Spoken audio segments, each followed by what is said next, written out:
বন্ধুরা আমার, আপনাদেরকে খুবই স্পষ্ট করে বলতে চাই,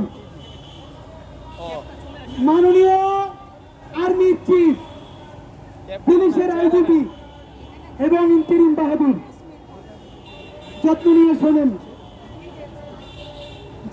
যেই তিনি আমার 6টা ভাই শহীদ হয়েছে, সেই শহীদ হওয়ার তিনি যখন রাস্তাতে নামতে হলো, তাদের জন্য দুধ করে মাগফিরাত কামনা করতে না পেরে এই বৃষ্টির মধ্যে রাজপথে দাঁড়াইতে হইল।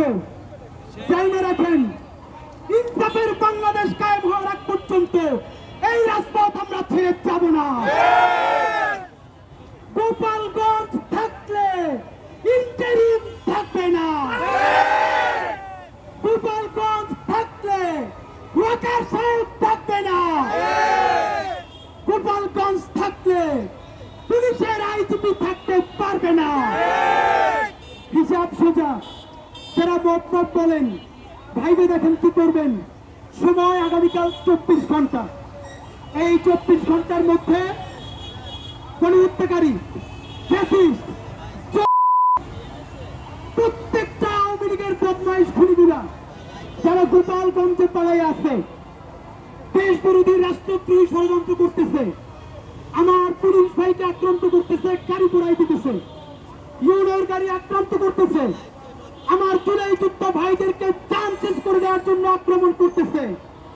24 ঘন্টার মধ্যে মাটির নিচ থেকে ওদেরকে ধৈর্য না যদি বিচার করার উদ্যোগ গ্রহণ করা না হয়, সন্ত্রাসীদের অভয়ারণ্য গোপালগঞ্জকে যদি ছাপা করা না হয়, আগামী 24 ঘন্টা পর মানে আগামী পরশু শুক্রবার হাজারো ছাত্র জনতা নিয়ে গোপালগঞ্জকে স্বাধীন করার উদ্দেশ্যে লং মার্চ টু গোপালগঞ্জ ঘোষণা করছি।